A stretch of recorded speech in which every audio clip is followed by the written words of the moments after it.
você tem que enfiar na tomada. Porque a tomada estabelece a DDP, o desnível de energia, perceberam? Para que os elétrons possam se movimentar todos na mesma direção e no mesmo sentido, originando. Casa tem tomada, na tomada está especificado 110 volts. Esse é o U da sua casa, U, DDP, diferença de potencial, voltagem, tensão, beleza? DDP. Tem casa que é 220, na casa do Javer, por exemplo, tem 110 e 220, o Javer é bivolt. Ele tem U para todos os gostos, beleza? 110 volts é uma DDP menor, 220 outra DDP, diferença de potencial medido sempre em volts, ok? Então tá bom. Vamos dar sequência aqui à nossa maravilhosa matéria. Cadê? Superfície equipotencial. O que é uma superfície equipotencial? Vocês já ouviram falar de curva de nível? Curva de nível, o que é uma curva de nível, Francão? Quem mora aí numa cidade, quem mora aqui no interiorzão do Paraná, por exemplo, tá lá, lavoura, né, plantando, e se o terreno não for regular, for meio irregular, é comum os agricultores fazerem as curvas de nível. Para que é uma curva de nível? A curva de nível é o seguinte, se o terreno é irregular, a água pode descer, trazendo tudo, aquela enxurrada, causando a erosão. Pode ou não pode? Nenhum agricultor quer isso. Então o que eles fazem? Eles criam superfícies, que são as curvas de nível, que são regiões que todos os pontos têm o mesmo nível de energia. A hora que a água passar pela curva de nível, chegar na curva de nível, o que vai acontecer com essa água? Ela vai parar. Não tem como ela continuar, porque não tem DDP. Não tem DDP, perceberam? Então uma curva de nível é uma região do espaço onde todos os pontos têm o mesmo nível de energia, uma curva de nível. Então uma curva de nível é uma superfície equipotencial. Existe isso na eletricidade? Claro que existe, claro que existe. Olha aqui. Ponto A. A distância da carga ao ponto A é igual à distância da carga ao ponto B. Então o ponto A e o ponto B estão submetidos ao mesmo nível de energia. Então eles fazem parte, olha a mãozinha aqui do computador. Todos os pontos que eu estou passando com a mãozinha têm o mesmo potencial, ou seja, elas fazem parte de uma superfície equipotencial. Ah, então isso é uma superfície equipotencial, sim. Aqui é outra superfície equipotencial.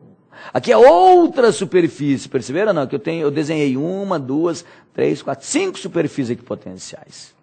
Beleza? Então tá bom. Agora nós vamos falar de campo elétrico uniforme. Mas eu acho que antes de nós falarmos de campo elétrico uniforme, é bom que a gente faça um exercício. Vamos fazer um exercício? Vamos lá. Peguem a cartilha de vocês.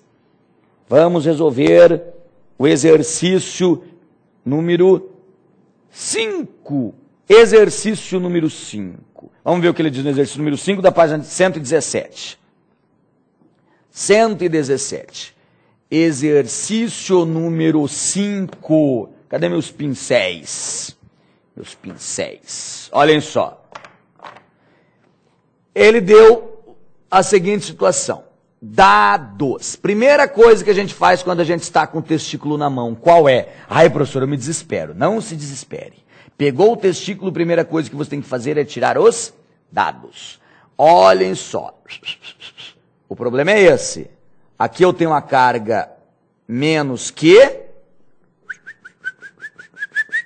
Aqui eu tenho uma carga mais que. Carga, e aqui eu tenho um ponto. Beleza? Ele diz que essa distância vale 4 metros e essa distância 3 metros. Olha o que ele pediu aqui. No vácuo, as cargas mais que e menos que são colocadas nesses dois pontos. Sendo K0 a constante eletrostática do vácuo, pode-se afirmar que o potencial no ponto A, que é esse ponto aqui, vale quanto? Vamos calcular o potencial no ponto A. Primeiro passo. Campo é uma grandeza vetorial, tem módulo, direção e sentido. Campo tem módulo, direção e sentido. Força, módulo, direção e sentido. E potencial? Potencial não tem essas coisas. Potencial é uma grandeza escalar. Só tem um número, não precisa você analisar para cima, para baixo, para direita, para esquerda, de fianco, não precisa dessas coisas. Ok? Então, nesse ponto aqui, em A, eu tenho quantos potenciais no ponto A? 2. Eu tenho o potencial desta carga aqui, que eu vou chamar de carga 1, e tenho o potencial da outra carga, que eu vou chamar de carga 2. Eu tenho 2 potenciais. Qual que é o potencial da carga 1? K vezes a carga 1, que é positiva, dividido pela distância, que vale quanto? 3. O potencial da carga 2, menos K, que sobre a distância, que vale 4. Ô, gigante, de onde você tirou esse menos? Era mais, virou menos? É mágico o troço? Não. Esta carga era positiva, ela cria um potencial positivo. Negativa, ela cria um potencial negativo. Perceberam ou não?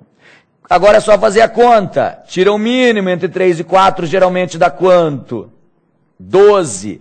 12 por 3, 4. 4 vezes isso, dá 4 isso.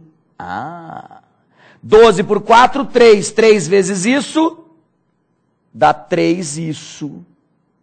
Beleza? Quanto que dá 4kq menos 3kq? 1kq. 1kq. Vou apagar aqui, ó. 1kq. Então eu vou ter o quê? Ó, 4kq menos 3kq, eu terei 1kq. Dividido por quanto? Dividido por 12. Esta é a resposta. Beleza? Se eu não me engano, na apostila tem um pequeno probleminha de digitação nesta questão, e só está o número 2. Está kq sobre 2 na resposta. Mas é certo o kq sobre 2? Não. O certo é kq sobre 12. Então você vai naquela alternativa que tem kq sobre 2 e coloca o número 1 para virar 12 e você vai ter a sua resposta. Isto é potencial elétrico, ok?